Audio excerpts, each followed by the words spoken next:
Halo, sekarang Podcast Bebas Aktif lagi bermitra nih dengan Anchor. Kalau kalian mau bikin podcast sendiri, Anchor ini platform yang paling enak buat publish dan edit-edit podcast. Apalagi Anchor ini 100% gratis. Lo dengerin Podcast Bebas Aktif di Spotify juga karena Anchor punya fitur distribusi podcast ke Spotify dan platform-platform lainnya. Jadi, sekarang adalah waktu paling pas buat lo download Anchor dan bikin podcast lo sendiri. Contextual presents.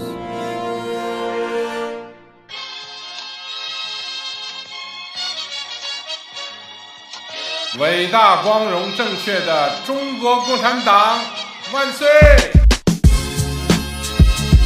Ladies and gentlemen, it was time to end a 20-year war. No one is safe until everyone is. The world is waking up and change is coming whether you like it or not. Selamat datang kembali di Podcast Bebas Aktif. Season kedua, episode ke-14. Ada gue Raffi di sini dan ada Mas Abid. Halo Mas Abid, udah lama nggak podcastan nih?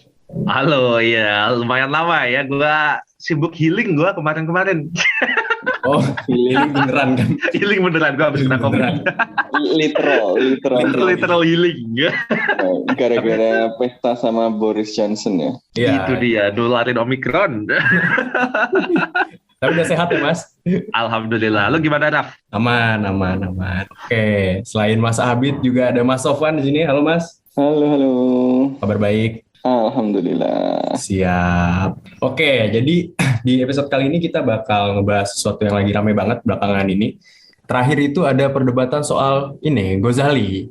Ini bukan anaknya Ahmad Dhani ya, tapi ada mahasiswa gitu yang ngejual foto selfie doang tapi bentuknya itu bentuk NFT, non-fungible tokens di sebuah marketplace namanya OpenSea. Nah, gue baca terakhir sih keuntungannya itu sampai 1,5 miliar rupiah ya. Jadi gue lihat-lihat juga udah banyak seniman yang ngejual karya-karya mereka pakai NFT gitu, musisi, pelukis gitu-gitu. Terus Gubernur juga.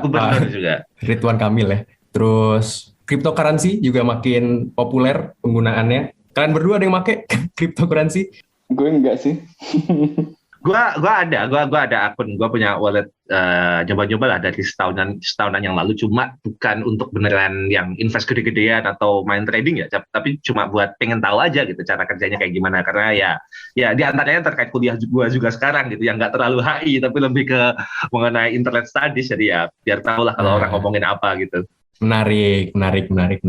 Sama juga makin banyak nih di TL Twitter gue orang-orang yang profile picture-nya gambar monyet berkostum. Nah itu kan NFT yang lagi hot juga ya, ape gitu. Jadi ini bakal kita diskusiin di episode kali ini. Apalagi menarik juga kalau kita coba lihat dari big picture-nya dari perspektifnya HI ya, karena ini podcast HI biar kita nggak terlalu kayak podcast finansial gitu ya ujung-ujungnya. Jadi kita akan bahas itu, tapi sebelum kita jauh lebih dalam lagi, teman-teman yang suka isu sosial politik dan hubungan internasional boleh follow podcast ini, Podcast Bebas Aktif. Dan sekarang Spotify bisa nge-rate podcast, jadi jangan lupa rate podcast ini bintang 5 biar makin banyak yang dengerin juga. Dan follow juga sosmed kita di @contextualcom di Instagram dan di Twitter, dan visit website kita di contextual.com. Oke, sebelum kita Fafifu yang lebih kemana-mana lagi, sebenarnya apa itu NFTs? Jadi NFTs itu singkatan dari non-fungible tokens.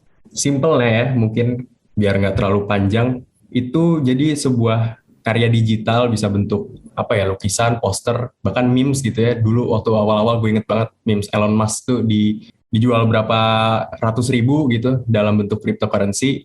Nah, dalam karya digital itu mereka dikasih sebuah kode yang unik yang diproduksi dari jaringan blockchain ya Mas Abid ya berarti?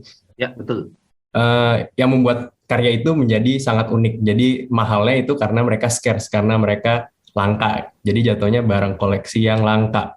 Dan itu yang bikin mereka jadi mahal. Nah, yang gua perhatiin selama ini gitu ya perdebatannya adalah segitu banyak yang kejual dengan harga yang nggak main-main gitu ya, 1,5 miliar rupiah. Dan ada yang nyampe berapa ratus juta dolar gitu kalau kita ngeliat ke luar gitu. Mas Abid, apakah ini sebuah bubble Mas? Kayak .com bubble gitu? Sebagian pihak yang skeptis dengan menjamurnya NFTs ini akan melihat ini sebagai bubble gitu. Cuma yang gue lihat itu ada 3 hal ya yang harus kita pahami dari menjamurnya NFTs ini dari berbagai macam kacamata, khususnya kacamata HI, kacamata ekonomi, dan kacamata politiknya. Kayak kenapa sih ini tiba-tiba jadi hal gede gitu? Pertama, gue ngelihatnya ini adalah pertalian antara 3 hal. Ini 1 teknologi, kedua uang atau ekonomi lah, bisnis gitu, sama yang ketiga adalah seni gitu. Ini pertaruhan yang kemudian bertaut satu sama lain, yang kemudian menjadikan orang yang punya tiga hal ini bertemu dan menjadi pasar baru gitu. Yang orang-orang yang selama ini main di cryptocurrency kemudian mendapatkan keuntungan yang luar biasa karena memang selama ini ya mereka investasinya kan di situ kan. Terus kemudian ditambah bahwa ada teknologi yang memungkinkan suatu barang itu satu punya makna artistik, dan yang kedua adalah punya originalitas gitu, karena dikasih dimin gitu tadi, dikasih penanda digital yang membuat itu menjadi sesuatu yang sangat khas gitu. Dan di satu sisi juga ada supply-nya berupa apa gitu, melalui karya-karya artistik yang makin menjamur gitu. Banyak para seniman, para content creator yang melihat ini sebagai peluang baru untuk mendapatkan keuntungan secara ekonomi, dan menurut gue itu sangat-sangat masuk akal, mengingat kreasi konten maupun kesenian itu kan selalu membutuhkan industri ya. Dan ini ketemu gitu. Terutama ada lagi tambah satu lagi bahwa ada seniman-seniman baru yang lahir dari pertalian antara cryptocurrency dan teknologi gitu. Kayak misalkan kan ada NFT yang kayak 8 bit atau 16 bit itu yang kayak kotak-kotak kayak gitu, yang tadi lo sebutin tuh, yang gambar-gambar kera kayak gitu, yang mereka salah satu pasarnya di situ gitu. Orang-orang yang punya pengetahuan lebih di bidang teknologi, khususnya di bidang blockchain dan cryptocurrency ini gitu. Itu yang pertama. Yang kedua, gue melihatnya adalah dari sisi ekonominya gitu kan. Selama ini yang menjadi persoalan besar bagi cryptocurrency adalah kan nggak ada barang realnya ya, Ci. Jadi makna substansial dari mata uang kripto itu kan masih banyak tanda tanyanya kan. Nah, dengan adanya sesuatu yang bisa diperdagangkan, yakni aset digital itu tadi, NFTs itu tadi gitu, ada spekulasi bahwa kalau misalkan ini bisa diperdagangkan, ini akan meningkatkan angka dari cryptocurrency itu sendiri gitu. Khususnya ya kalau kita bisa melihat di sini Ethereum gitu. Tetapi efeknya kan berganda tuh ke cryptocurrency lainnya gitu. Jadi kemudian menjelaskan kenapa banyak pengguna cryptocurrency ini yang kemudian naruh uangnya untuk beli-beli NFTs ini. Tidak hanya untuk kepentingan mereka menikmati karya seninya, tetapi juga menguatkan makna substansial dari uang cryptocurrency yang sudah ada ini, yang selama ini tuh dipertanyakan gitu kan, kayak ini apa sih underlying-nya gitu. Terus sama yang ketiga, kalau gue ngelihat juga kemudian merebaknya ini juga karena banyak orang-orang yang mendapat keuntungan dadakan gitu.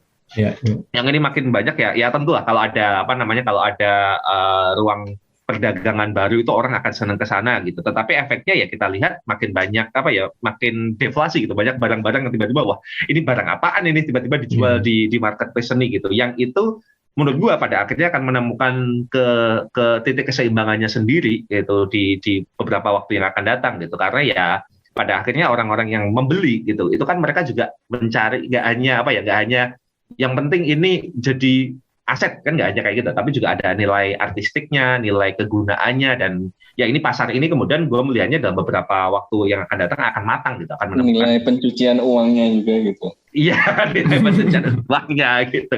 Ya itu, tapi menurut gue Mas, kalau misalkan dikaitkan dengan ini ya, salah satu kritiknya kan ini jadi money laundering dan lain sebagainya gitu.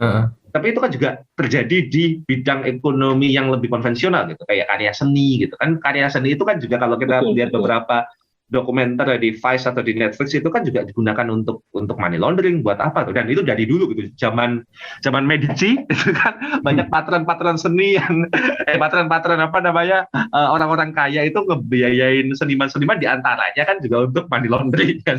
Dan itu praktek yang udah lama gitu. Cuma ini menemukan bentuk baru berupa blockchain gitu. Tapi yang kemudian menarik di sini itu memang yang di highlight sama Abid tadi ya, bahwa ada pertautan antara teknologi ya dengan ya perkembangan ekonomi politik gitu ya. Kalau NFT kemudian tambah dengan seni gitu ya, walaupun seni ini juga sangat erat kaitannya dengan ekonomi politik juga tadi gitu kan.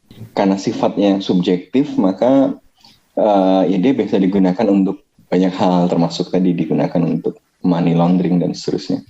Tapi anyway, kalau kemudian kita kaitkan NFT kemudian dengan yang berkaitan dengan NFT dari blockchain ya, cryptocurrency dulu gitu, yang dua-duanya sama-sama dibentuk oleh teknologi blockchain. Ini kan sebenarnya punya konsekuensi yang lumayan juga untuk bagaimana kita berinteraksi dalam aktivitas ekonomi gitu ya. Karena aktivitas ekonomi seperti perdagangan atau investasi itu kan tidak di ruang hampa. Dia itu tidak sekedar pertukaran barang gitu kan. Kalau kita mau melakukan pertukaran barang, itu kan kita memerlukan sesuatu untuk memastikan misalnya bahwa pertukaran itu memiliki nilai yang adil, yang sama gitu. Saya memberi sekian, saya dapat sekian. Untuk itu kan butuh lembaga gitu ya. Kita harus menyepakati, kita harus melembagakan sesuatu untuk membuat kita menyepakati itu kan.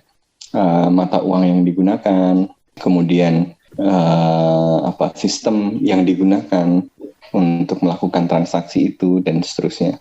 Nah, menurutku ini perkembangan yang menarik gitu ya, karena menunjukkan bahwa semakin lama apa yang kemudian digunakan sebagai alat transaksi itu memang semakin berjarak dengan benda yang kelihatan langsung gitu ya. Jadi, tadinya misalnya uang itu ya melekat kepada benda gitu kan, kayak emas, perak gitu kan. Makanya kemudian kita pernah punya sistem perdagangan yang ditopang oleh sistem standar emas ya, Bretton Woods, sebelum Bretton Woods gitu ya, sistem gold standard. Di sistem gold standard ini nilai mata uang dipatok dengan nilai emas misalnya. Ya karena asumsinya kan berarti uang itu merepresentasikan nilai emas tertentu itu gitu kan. Yang ini kemudian collapse sampai kemudian perdagangan dunia ambruk tinggal separuhnya gitu pada periode di antara Perang Dunia Pertama dan Perang Dunia Kedua. Ini kan menunjukkan bahwa adanya kesepakatan tentang alat transaksi dan nilai dari alat transaksi itu menjadi penting gitu kan. Kalau perdagangan domestik itu lancar aja karena misalnya uang yang digunakan sama, tapi perdagangan internasional uang yang digunakan beda. Bagaimana memastikan bahwa misalnya dolar ini nilainya sekian pound sterling atau dolar ini sekian rupiah gitu kan. Ini yang kemudian membuat perdagangan internasional itu nggak jalan secara mulus. Makanya kemudian ketika ada sistem gold standard jadi lancar misalnya gitu. Ketika gold standard runtuh kemudian langsung anjlok. Tapi kemudian digantikan dengan sistem Bretton Woods yang awalnya kemudian melekatkan nilai uang itu hanya dolar saja gitu kepada cadangan emas, tapi yang lain enggak. Nanti Amerika Serikat lama-lama membuat nilai mata uang jadi floating gitu ya, diserahkan kepada pasar. Nah sekarang sudah lebih jauh lagi nih, sekarang malah nggak ada hubungannya sama emas sekali dan bahkan nggak ada hubungannya sama negara lagi gitu ya. Kalau sekarang walaupun masih floating, tapi assign dari nilai tersebut masih berkaitan dengan otoritas dari negara ya kan. Ya. Kenapa dolar punya nilai, kenapa rupiah punya nilai, karena otoritas resmi itu kemudian memberikannya nilai gitu. Nah ini yang menarik adalah cryptocurrency ini kan mengajak kita untuk menukik lebih jauh lagi ke sebenarnya uang itu apa sih, alat transaksi itu apa sih? Apakah membutuhkan otoritas yang berdaulat untuk membuat sesuatu bisa diterima menjadi alat transaksi gitu ya? Jadi kita melihat ada desentralisasi dalam pelembagaan alat transaksi gitu ya. Dan itu kemudian tentu akan punya konsekuensi besar ke banyak hal. Jadi awal-awal ini tentu masih banyak keterbatasannya ya, karena penggunaannya juga masih terbatas gitu. Tapi seiring dengan adanya kayak NFT dan seterusnya, menarik untuk mengamati ini. Saya sendiri termasuk yang agak skeptis gitu ya, selain karena risiko kejahatan dan digunakan untuk cuci uang ya, kemudian juga rawan digunakan untuk spekulasi dan macam-macam itu. Tapi saya kira ini teknologi yang menarik gitu, yang kalau kita lihat menawarkan sebuah imajinasi baru gitu tentang bagaimana kita mengelola hubungan ekonomi gitu ya, yang ternyata nggak harus tergantung sama otoritas gitu. Kalau sesuatu itu kita sepakati secara kolektif, secara terdesentralisasi sebagai alat tukar, kita bisa kok gitu. Jadi kita nggak tergantung sama satu otoritas seperti bank sentral atau seperti negara gitu, yang seringkali tidak merepresentasikan kepentingan publik gitu ya. Ada hal yang menarik tuh dari yang Mas Sofan tadi sebutin gitu. Semakin majunya teknologi ini, makin orang itu jadi rada nggak terlalu percaya terhadap negara gitu. Atau sebenarnya bukan nggak terlalu percaya, tetapi mencoba untuk meredefinisi relasi-relasi sosial yang selama ini itu ya kita take for granted gitu. Munculnya cryptocurrency dan hal-hal lain di sekitaran ini kan basicnya kan kenapa mereka ini ada itu kan karena basicnya satu kata kan, trust kan.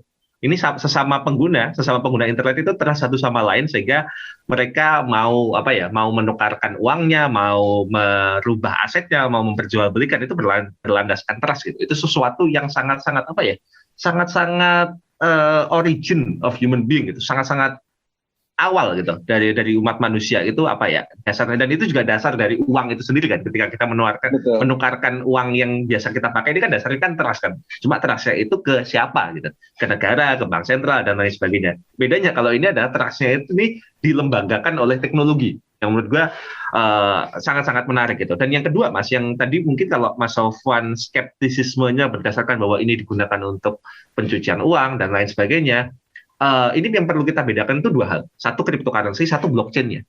Kalau cryptocurrency-nya, ya ada kemungkinan kayak gitu. Tetapi teknologi itu sendiri, yakni blockchain-nya, menurut gue itu menawarkan satu dimensi baru dalam teknologi digital, teknologi internet yang akselerasinya luar biasa gitu. Dan ini sikap ini banyak diamini oleh banyak negara di dunia ini. Jadi orang-orang gitu, negara-negara, aktor negara itu kebanyakan itu agak skeptis dengan cryptocurrency, tetapi sangat menyambut baik teknologi blockchain-nya gitu. Karena blockchain punya kemampuan akselerasi luar biasa terhadap internet gitu. Teknologi DLT, Distributed Ledger Technologies, ini sangat mempercepat, nggak hanya mempercepat urusan-urusan ekonomi, tetapi juga mendorong pertumbuhan inovasi yang baru gitu. Jadi menurut gua ini perlu kadang-kadang orang-orang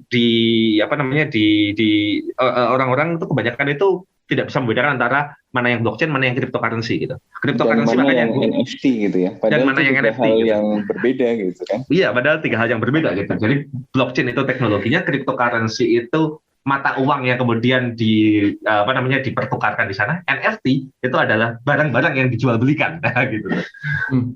Nah, ini kan berarti tadi udah dibilang sama Sofan desentralisasi gitu ya, dari finansial, di mana udah nggak ada pihak ketiga gitu, jadi yang terlibat peer to peer langsung ke orang-orangnya. Tapi akhirnya cryptocurrency gitu khususnya kan regulasinya juga masih minim gitu, apalagi kalau ngelihat fluktuasi angkanya gitu, kalau turun gokil, kalau naik gokil juga gitu. Ini mungkin emang masih tahap awal gitu, tapi ini kalau gue lihat dari diskusi tadi, berarti ini merupakan tren positif gitu Mas Abid? Kalau gue ngelihat positif atau negatif itu kan banyak underpinning condition-nya ya, ada hal-hal lain yang harus kita perhitungkan gitu. Kalau gue melihat kalau teknologi blockchain-nya itu sendiri sangat-sangat positif, Pak. Gue melihat ini bisa mengantarkan ke banyak hal kan nih, khususnya terkait dengan inovasi teknologi, terus kemudian ekonomi, dan bahkan kemampuan individu, kemampuan pasar maupun kemampuan negara untuk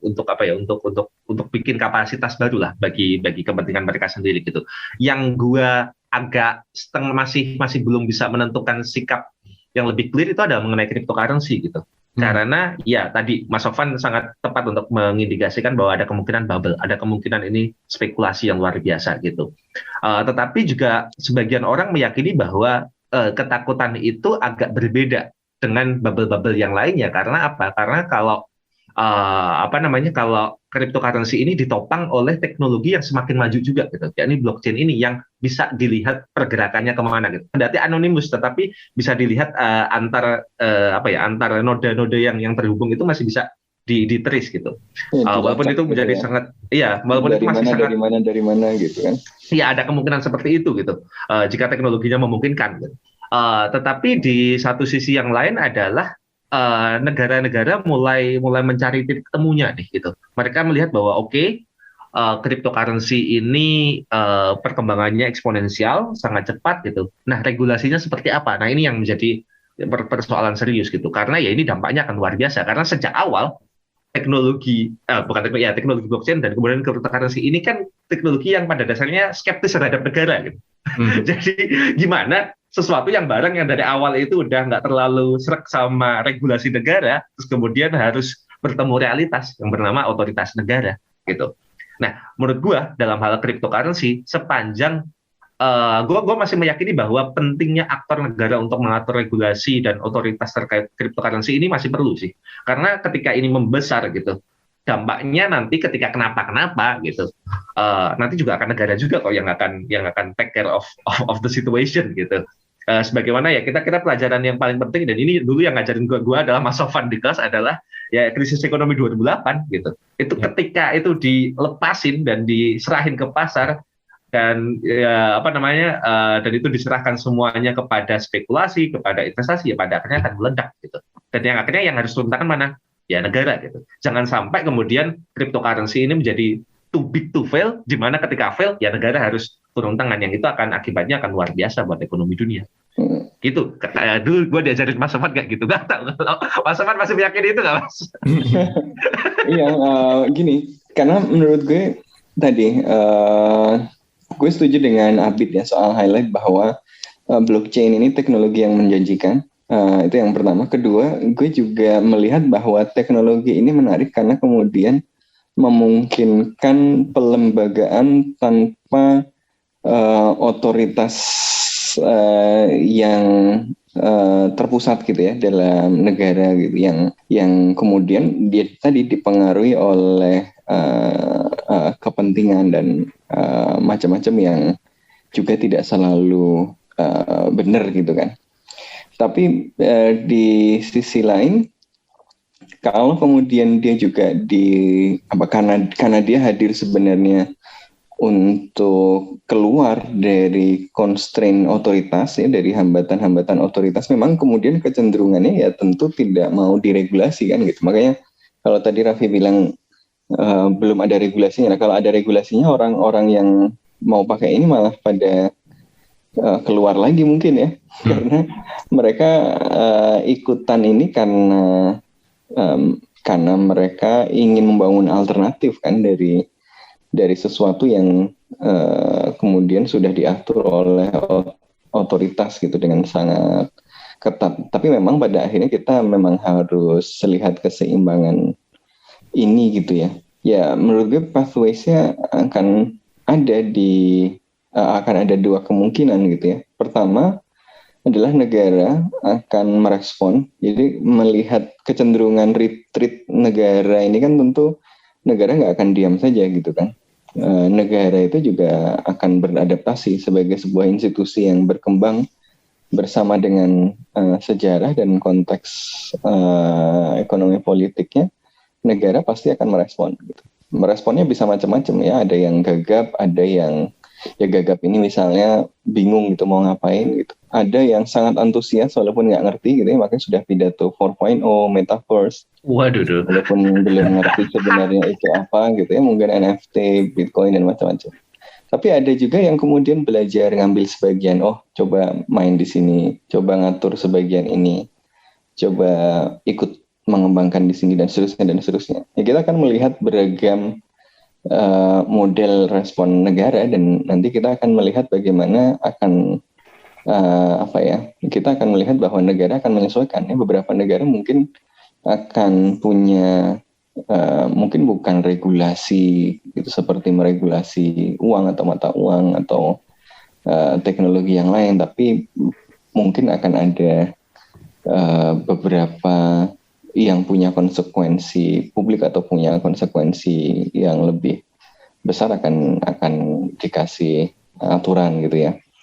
Di sisi lain, trajektori dari sisi teknologi maupun penggunanya sendiri, karena mereka juga tahu bahwa akan ada banyak penumpang gelap dalam teknologi ini, secara kolektif supaya nggak diatur sama negara terlalu intrusif ya, mereka pasti juga akan mengembangkan teknologi untuk meyakinkan kepada masyarakat yang lebih luas, termasuk kepada kemudian negara gitu, bahwa negara nggak usah terlalu banyak campur tangan, tapi kepentingan publik tadi untuk mencegah bahaya bubble, untuk mencegah bahaya money laundering dan macam-macam itu secara kolektif kemudian diupayakan pencegahannya di situ gitu loh, tanpa harus kemudian mengandalkan otoritas. Nah, ini kita akan melihat bagaimana kedua tren ini berinteraksi gitu ya. Di satu sisi negara akan mencoba beradaptasi, mencoba meminimalisir dampak yang dipersepsikan negatif oleh negara tersebut.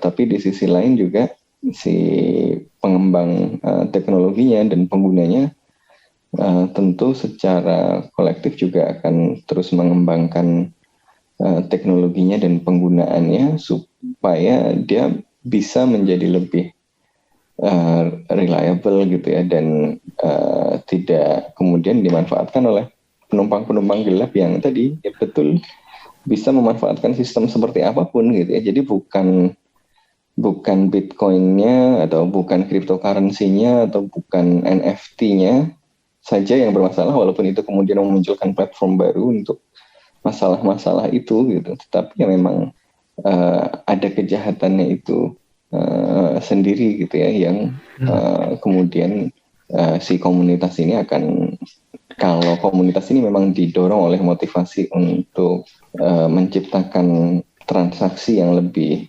bebas, yang tidak dikendalikan oleh otoritas gitu ya, sehingga mereka bisa lebih merdeka, ya tentu mereka juga akan mengupayakan hal-hal itu gitu ya.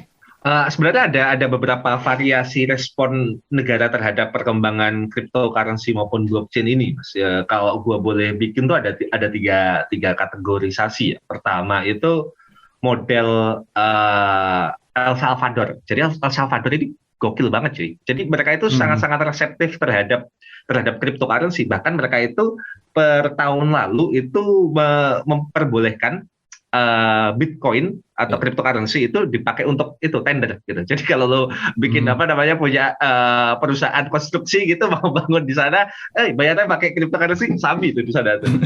Jadi mereka cukup reseptif lah terhadap cryptocurrency ini, walaupun kemudian di akhir tahun itu diprotes sama warganya gitu, karena ya agak bikin chaos sedikit lah di sana gitu. Yang mereka mencoba untuk mengambil ini sebagai kesempatan gitu, yang kemudian kalau nggak salah juga diikutin oleh Kuba juga cukup reseptif terhadap perkembangan cryptocurrency ini gitu.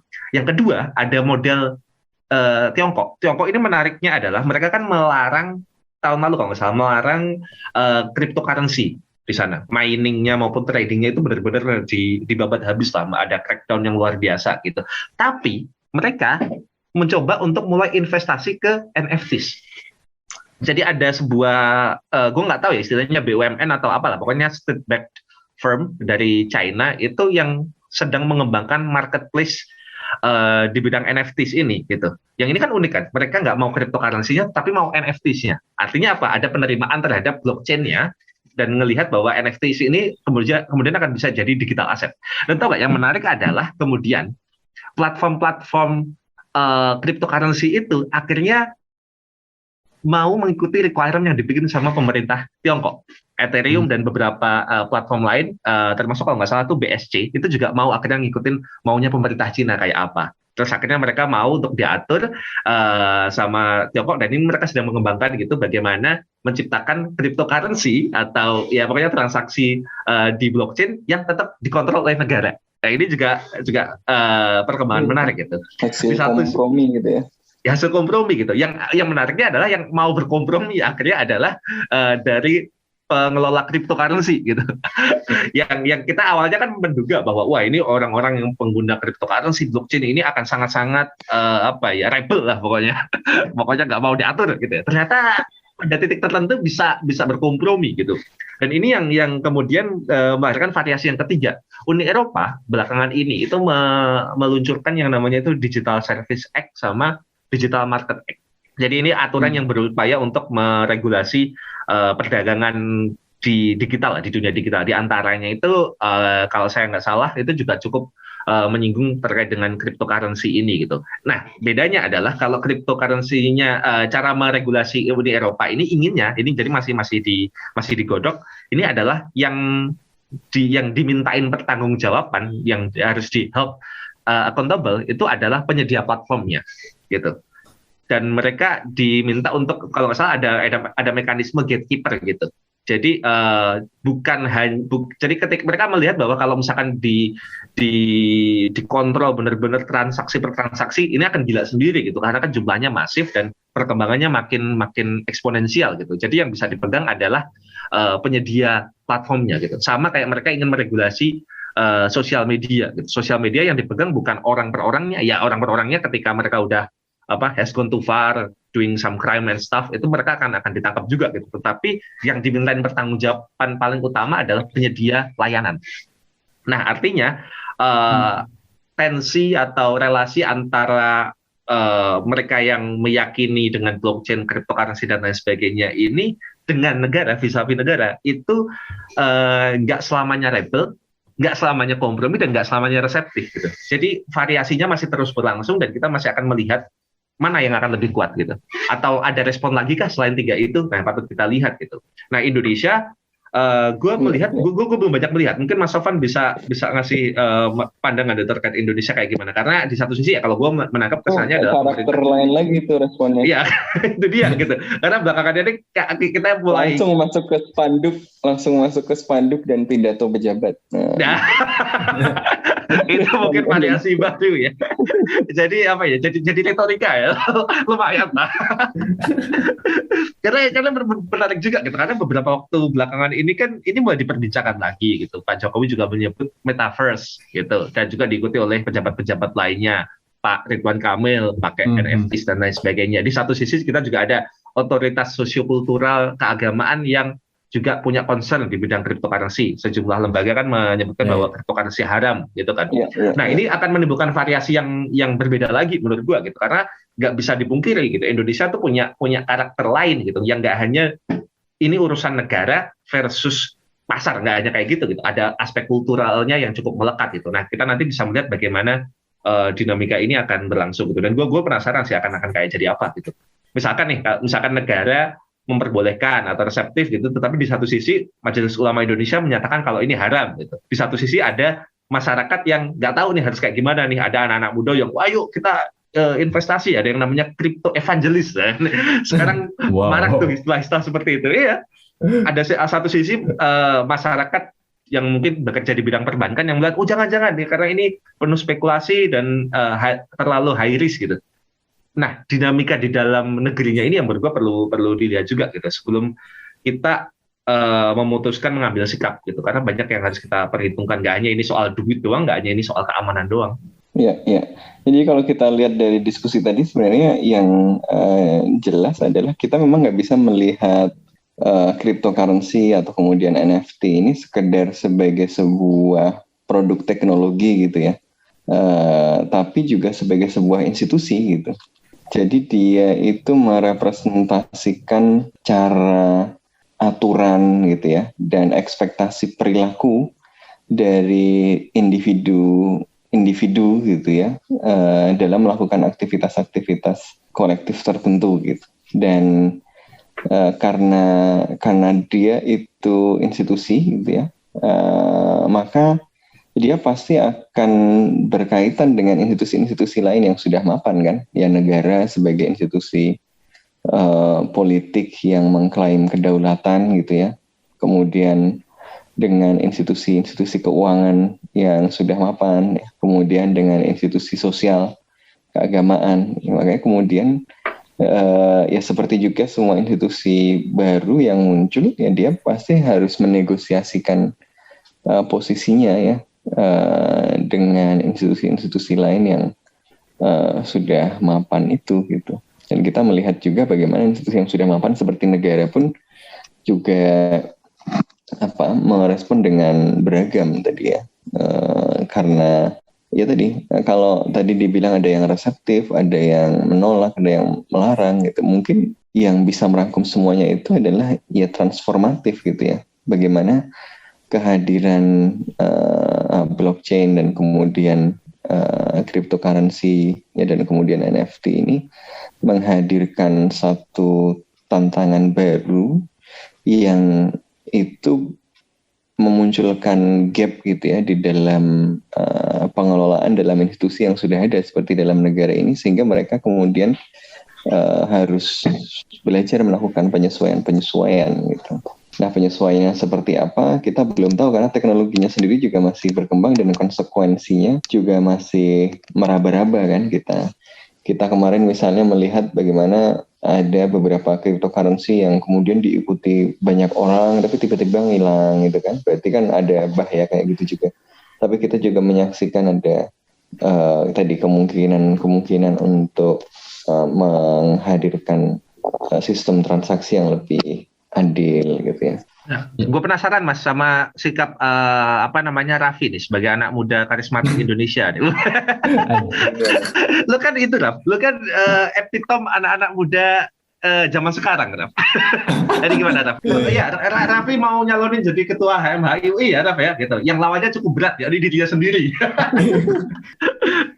Ya, tapi soal cryptocurrency sebenarnya yang gue concern adalah kalau misalkan yang tadi Mas Sofwan jelasin adalah nggak adanya peran negara gitu ya sebagai regulator, sebagai otoritas sentral untuk mengatur supply, mengatur angkanya gitu. Yang kalau kita berkaca ke tahun 70-80 gitu kan, pengurangan peran negara dalam bentuk neoliberalisme itu kan justru mendorong adanya ketidaksetaraan gitu, baik di level domestik maupun level internasional gitu. Apakah melihat tren cryptocurrency sekarang gitu, di mana resikonya besar, untungnya besar, tapi resikonya besar. Jadi kita kan butuh jaring pengaman yang cukup gede juga untuk berinvestasi di situ kan, di mana yang punya jaring pengaman lumayan besar, cukup untuk berinvestasi di tempat yang begitu risky, untuk masukin duit begitu besar ke situ. Kan akhirnya orang-orang yang punya kapital juga gitu. Apakah ini justru akhirnya akan meningkatkan kembali inequality di dunia sekarang, di mana ya kita tahu sendiri inequality sekarang implikasinya kemana-mana gitu, ke politik. Kita ngelihat populisme gitu-gitu kan juga dari inequality gitu. Kalau menurut gue concernnya di situ sebenarnya, apakah proses desentralisasi ini yang sebenarnya di awal niatnya baik gitu ya. Kalau kita baca-baca yang orang Jepang itu yang nyiptain Bitcoin, niatnya baik. Cuman siapa gitu yang diuntungkan dari sistem ini? Kalau kita lihat gimana satu koin itu harganya bergantung sama satu tweetnya Elon Musk gitu. Ini kan kok kayaknya gue ngelihatnya sih agak skeptis ya. Kalau gue sih concernnya di situ, di inequality-nya. Kalau menurut kalian gimana inequality di cryptocurrency ini? Wah, itu menurut gue lo on point banget sih menyebutkan bahwa ini kan ide dasarnya kan distributed ya, decentralized, yang pengennya itu justru tackle down the inequality itself gitu. Tetapi pada gilirannya sekarang kita bisa melihat bahwa ya ini bisa jadi perpetuate the inequality yang sudah ada gitu, karena orang-orang kaya ini juga masukin duit ke sana, yang kaya makin kaya, yang miskin belum tentu jadi kaya gitu kan. Sebenarnya yang perlu kita lihat juga gitu kan, kita ngelihat yang muncul di media yang sering kali nampak di lini masa handphone kita adalah kesuksesan orang-orang yang berinvestasi di cryptocurrency kan. Jarang sekali orang yang meng-highlight yang gagal tuh berapa gitu, dan belum ada kayaknya data yang memperlihatkan orang yang sekian itu untung, yang sekian itu nggak untung atau rugi banget gitu. Yang itu kadang-kadang kita juga harus kritis gitu. Oke, kita boleh optimis dengan teknologinya, tetapi di setiap optimisme itu kita harus punya konsekuensi gitu. Kalau kenapa kita juga harus sadar bahwa ya ini konsekuensinya dan apa yang harus kita lakukan. Jadi nggak hanya kita ngelihat untungnya doang, tetapi juga ini akan menghasilkan apa gitu. Dan nggak hanya soal inequality secara ekonomi ya, Raf ya, kalau gue lihat ya, tetapi juga dimensi sosialnya gitu. Pada titik tertentu gitu. Bahkan perdagangan yang sifatnya e-commerce yang selama ini sudah kita lakukan, ini pada titik tertentu kan agak kurang memanusiakan manusia kan. Jadi kayak pedagang itu di rating atau apa. Jadi apa ya, relasinya menjadi antar teks gitu.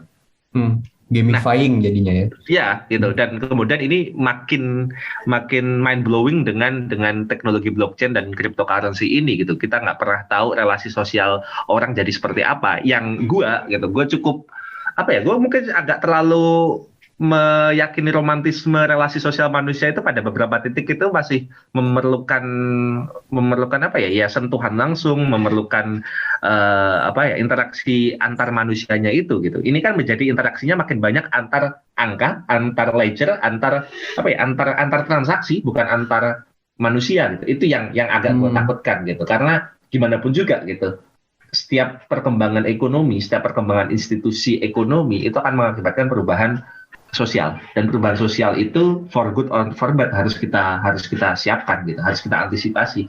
Dan gue belum bisa membayangkan sampai titik mana perubahan sosial itu akan terjadi akibat booming blockchain, booming cryptocurrency, dan booming NFT gitu. Yang paling kelihatan kita bisa melihat gitu, yang kemarin kasus Gozali ini yang kita lihat juga adalah bahwa ada relasi sosial yang orang jadi pengen kayak Gozali kan, akhirnya apapun diupload, apapun dijual gitu. Yang kita harus ingat nggak semua hal itu harus dijual kali gitu. Betul. Nggak semuanya harus dikomodifikasi. Betul. Gitu. Kalau Mas Sofan gimana, Mas? Ya, apalagi komodifikasi dari sesuatu yang tadi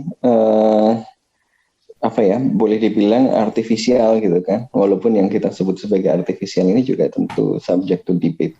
Tapi gini, argumen untuk cryptocurrency itu kan seringkali bicara soal tadi desentralisasi, demokratisasi keuangan dengan meredistribusi kendali dari mereka yang berkuasa gitu kan, sehingga dapat menghadirkan kesetaraan yang lebih baik. Tapi kalau kita lihat ya, so far secara empiris justru konsekuensinya ke equality itu malah negatif ya.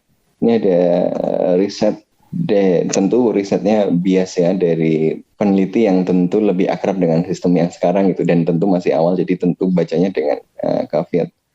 Tapi misalnya dia menemukan peneliti dari MIT Sloan ini hanya 0,01% dari pembeli Bitcoin yang mengendalikan 27% dari total supply-nya.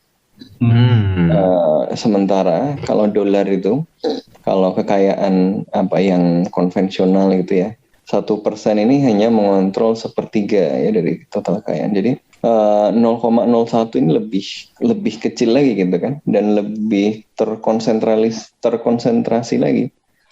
Jadi alih-alih mendesentralisasi power, dia mengkonsentrasi power karena nggak ada yang kemudian bisa memastikan bahwa ada redistribusi yang lebih adil gitu kan. Jadi ya, kita juga harus ingat bahwa cryptocurrency ini muncul tidak dalam kondisi vakum gitu. Ketika dia muncul sudah ada existing inequalities gitu kan, yang kemudian yang bisa memanfaatkan jasa ini ya orang-orang yang literate kan secara teknologi dan secara finansial gitu kan, yang justru kemudian ya karena yang memanfaatkan itu dengan optimal adalah yang literate, yang biasanya di distribusi ekonomi itu juga lebih mapan, ya mereka justru lebih bisa mengakumulasikan kekayaan gitu. Sementara yang akses digitalnya kurang, yang pemahaman digitalnya terbatas karena kondisi ekonomi mereka terbatas,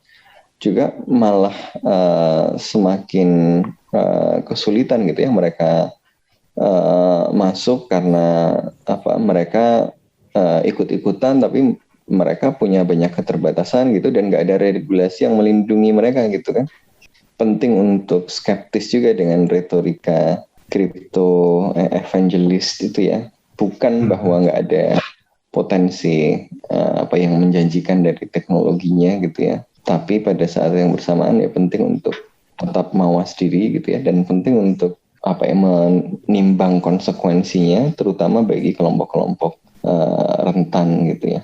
Betul. Ya, Setuju dalam gue. hal ini menurut gue sih negara sebagai institusi yang tentu punya banyak kelemahan ya, tapi sampai saat ini adalah institusi yang memang ya punya otoritas gitu ya, dan paling legitimate untuk melakukan tindakan ya seharusnya kemudian merespon dengan mempertimbangkan kepentingan publik yang lebih luas tadi. Setuju gue. Sama tambahan mungkin satu lagi Mas. Ya bedanya ini nanti ya, yang gue khawatirkan adalah karena teknologi blockchain dan pelaku cryptocurrency dan lain sebagainya ini kan pada titik tertentu akan makin membesar gitu, dan mereka bisa melakukan banyak hal gitu. Yang gue khawatirkan adalah kan political accountability-nya kayak apa gitu. Sekarang kan kita udah mulai mempertanyakan mengenai political accountability dari social media companies gitu, ketika mereka melakukan moderasi konten gitu. Ada lo apa hak lo apa gitu, legitimasi lo apa ngatur-ngatur ini gitu. Dan kemudian nanti ketika ya things go wrong gitu, itu nanti akan membutuhkan political accountability yang orang pada dasarnya akan meminta lagi gitu. Ini harus kayak gimana gitu, dan ini yang harus dipikirkan juga gitu. Dan gue sepakat sama yang dibilang Mas Sofwan tadi gitu, bahwa cryptocurrency ini tidak lahir dari ruang hampa, bahwa ya sekarang yang bisa kita lihat adalah yang mereka pengguna cryptocurrency kan kebanyakan dari mereka yang literate, mereka yang minimal bisa bahasa Inggris lah gitu kan, dan minimal punya akses internet, dan ya pada titik tertentu itu mungkin mendesentralisasi dari yang super kaya ke kelas menengah gitu. Nah kelas yang menengah ke bawah ini nih yang kadang-kadang kita lewat gitu. Gimana misalkan nanti petani, nelayan, atau ya pedagang kelontong di sekitar tetangga kita itu nanti bereaksi terhadap hal itu gitu. Sedangkan mereka punya jarak yang banyak sekali terhadap teknologi itu gitu. Jangankan teknologi literasinya seperti apa, ini kan yang harus kita bayangkan juga gitu. Jadi I think for me it's okay to be very optimistic with blockchain, with any technology that is currently emerging gitu ya. Tapi juga jangan lupa gitu, ada efek sosial ekonomi yang harus selalu kita pikirkan. Karena ya gitu, nggak hanya kita hidup di dunia ini gitu. Kita harus punya solidaritas terhadap orang-orang di sekitar kita, terutama mereka yang termarginalkan, kaum mustadafin. Benar. Apalagi kita dari tadi juga belum bicara akses gitu ya, apalagi di Indonesia gitu. Tapi itu mungkin di episode lain bisa kita bicarakan. Cuman biar kita nggak jadi podcast finansial, gue pengen ngelihat big picture-nya juga dari level internasional gitu. Halo, sekarang Podcast Bebas Aktif lagi bermitra nih dengan Anchor. Kalau kalian mau bikin podcast sendiri, Anchor ini platform yang paling enak buat publish dan edit-edit podcast. Apalagi Anchor ini 100% gratis. Lo dengerin Podcast Bebas Aktif di Spotify juga karena Anchor punya fitur distribusi podcast ke Spotify dan platform-platform lainnya. Jadi, sekarang adalah waktu paling pas buat lo download Anchor dan bikin podcast lo sendiri. Mas Habib, gue baca-baca artikel lo nih yang soal digital sovereignty. NFT, crypto, blockchain itu kan berjalan di cyberspace gitu ya, di mana idealnya sih nggak ada hierarki gitu. Ideal menurut lo kayak gitu lah. Harusnya gitu nggak sih? Apa cyberspace itu anarki, ya nggak sih? Dimana semuanya sama, yang nggak ada yang jadi polisinya gitu. Walaupun ya realitasnya mungkin agak beda gitu. Cuman gue pengen tahu sebetulnya tata kelola atau governance dari cyberspace ini gimana di level internasional, karena setahu gue aturan yang ngatur soal ginian tuh masih minim, ya nggak sih?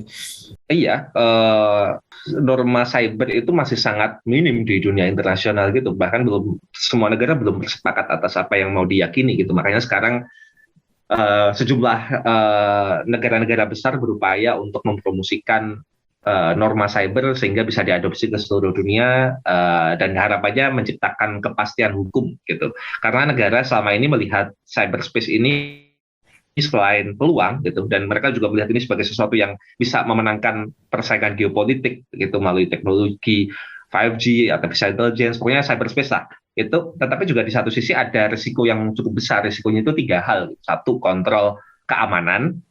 2, kontrol fiskal, ketiga kontrol moneter gitu. Karena ya kesusahan gitu kalau kita negara itu kesusahan untuk menegakkan hukum di area cyber sekarang ini, terutama ketika proses atribusi itu atau apa ya membingkai ini si pelaku kejahatannya ini itu tuh relatif lebih susah gitu. Mereka punya tantangan teknis, mereka punya tantangan politis gitu. Terutama kalau itu terjadi di luar negeri gitu. Kalau di dalam negeri kalau sifatnya cybercrime gitu terkait dengan apa ya scamming dan lain sebagainya itu relatif sudah bisa ditangani oleh negara gitu. Negara sudah mulai menciptakan hukum terkait itu gitu. Jadi hukum yang bisa mengatur sekarang yang udah existing itu adalah hukum-hukum yang cybercrime gitu. Money laundry, terus kemudian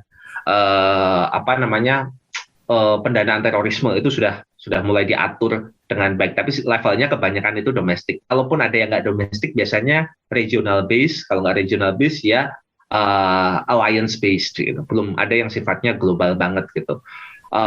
Terus kemudian tantangan fiskalnya yaitu susah untuk menarik pajak gitu. Ini jadi permasalahan besar. Uni Eropa dan khususnya Perancis itu kan berupaya banget untuk menarik pajak Google, Facebook, dan beberapa perusahaan besar lainnya kan. Karena ya mereka beroperasi di luar teritori fisik negara. Dan itu tantangan besar gitu. Dan kemudian ada tantangan moneter juga gitu. Terutama kalau nanti, ini kaitannya dengan itu tadi ya, kalau masuk ke area cryptocurrency gitu. Karena ada mata uang baru, nah ini masih bisa nggak menggunakan instrumen-instrumen moneter yang selama ini kita pahami yang ada di dunia saat ini kan jadi tantangan besar. Lebih dari itu sebenarnya tantangan yang paling utama adalah ya kontrol politik gitu. Gimana pun juga negara itu punya mandat politik dari rakyatnya atau dari partainya, tergantung bentuk negara lo kayak apa. Itu yang jadi persoalan. Makanya negara berupaya untuk menarik kembali otoritas cyberspace ini ke dalam pangkuan mereka lagi gitu dengan caranya masing-masing gitu. Cina dengan fokus kepada kekuatan negaranya, ada Amerika yang tetap ingin ada sebagian kontrol tetapi lebih banyak diserahkan kepada pasar, ada juga model Uni Eropa yang berupaya untuk menciptakan cyberspace tetapi dengan European values lah, dengan tetap menghargai hak-hak individu, dengan menghargai semangat anti monopoli misalkan, dan ya semangat untuk tetap green economy gitu kan. Uni Eropa itu biasanya kayak gitu. Jadi ya ini masih ongoing dan ada keinginan untuk negara itu mengontrol gitu. Indonesia juga kan sedang berupaya untuk mendefinisikan kan. Ini kan juga menarik juga gitu. Gue juga penasaran dengan pendapatnya Mas Sofan gitu.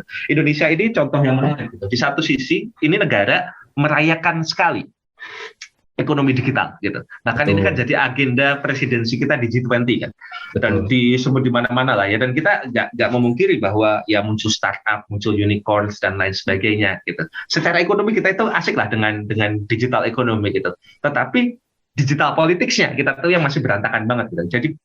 Jadi trajektori digital ekonomi kita itu bagus banget dan dirayakan, tetapi menutup mata kalau ada konsekuensi politik dan konsekuensi sosial dari perubahan transformasi digital. Ya muncul buzzer, muncul tindak-tindakan kayak ya pinjol kayak gitu, itu kan terjadi di cyberspace juga ya. Dan kemudian represi atau internet cutdown gitu yang pernah terjadi di Papua 1 tahun atau 2 tahun yang lalu, ini kan terjadi juga kan. Artinya negara itu masih menselebrasi keberhasilan ekonomi, tetapi masih belum tahu formula terbaik untuk mengelola politik dan sosial akibat majunya cyberspace ini. Dan akhirnya kita masih belum punya strategi kedaulatan digital yang tepat gitu. Masih pada akhirnya mencari interpretasi terbaik dari Pancasila di cyberspace seperti apa. Lebih kayak gitu. Ini analisis Abid nih, gue agak sulit membedakan antara analisis apa sarkasme, Abid. Ekonomi dirayakan, digital ekonomi dirayakan, dan berkaitan dengan digital politicsnya tidak terkelola. Kayaknya yang terkelola itu digital politicsnya ya. Gitu. Macam-macam gitu kan yang dirayakan. Sementara yang digital ekonomi kan kebanyakan marketplace aja, menghubung-hubungkan, jadi makelar digital aja kan. Itu pun modalnya pusat kendalinya nggak banyak juga di Indonesia gitu ya. Mereka listingnya di mana? Di Singapura juga gitu. Tentu itu hal-hal yang patut disyukuri sebenarnya ya, kemajuan ya startup kita gitu. Tapi ini kan hanya gambar kecil dari gambar lebih besar tentang secara ekonomi menurut saya nggak juga sih kita celebrate itu dengan benar kecuali di pidato dengan serius gitu ya, kecuali di pidato-pidato dan di baliho-baliho ya, karena ya tadi kita lihat bagaimana misalnya ekosistem inovasi itu tidak tertopang juga kan.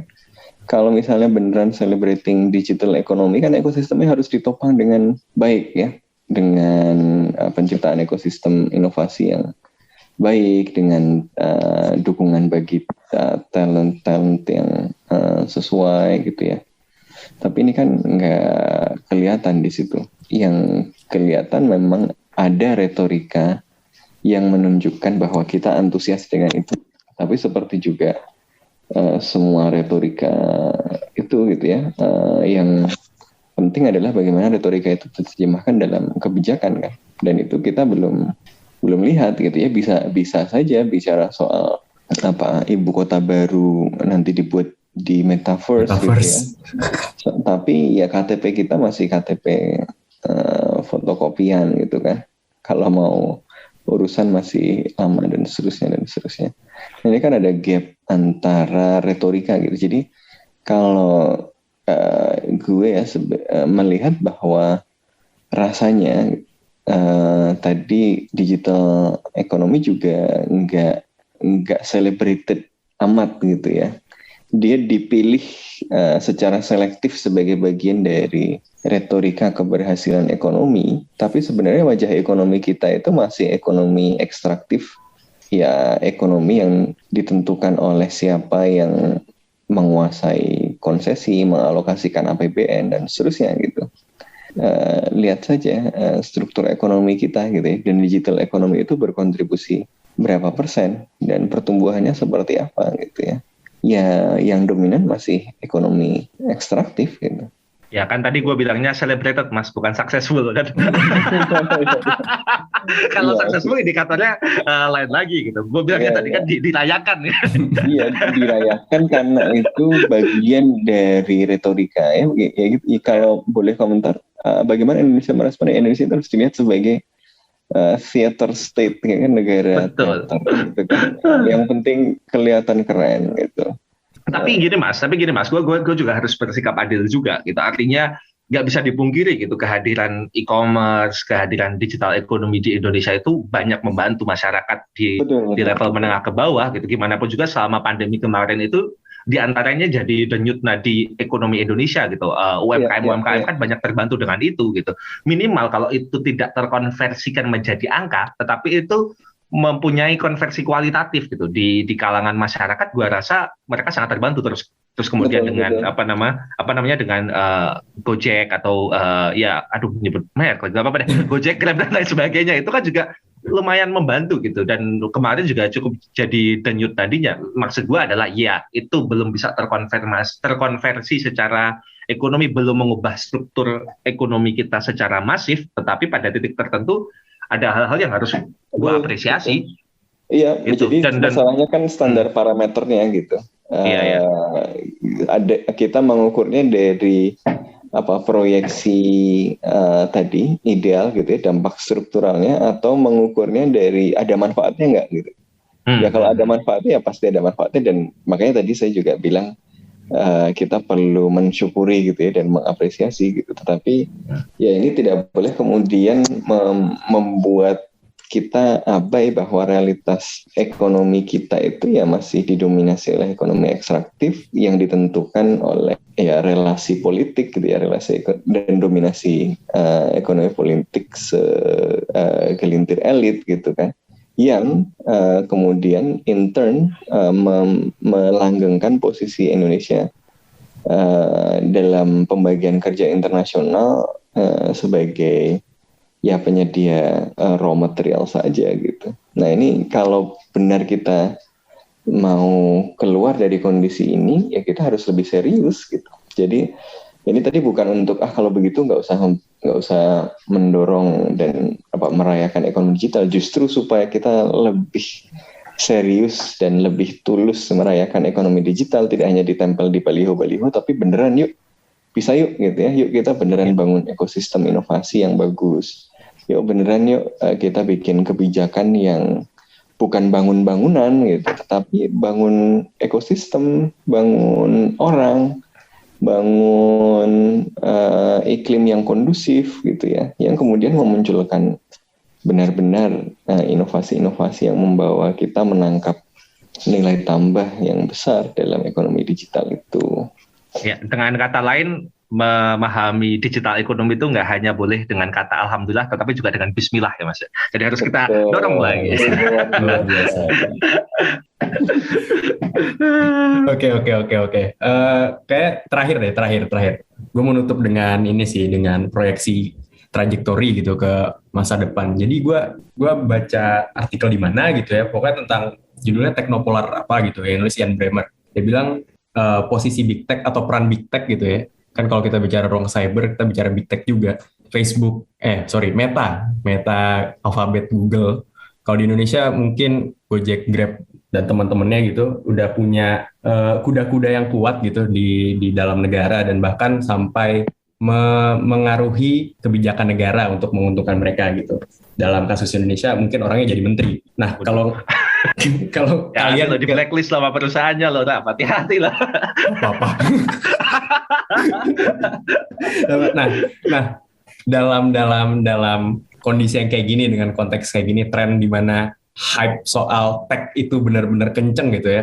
Kak Sabit ngeliat masa depan posisi negara dalam percaturan cyber ini gimana sih? Akan semakin berkurang, akan semakin kenceng kah, atau bakal kolaborasi nih berdua nih? Mungkin gua spesifikin dalam kasus Indonesia aja kali ya, kalau ngomongin dunia itu terlalu besar lah gitu.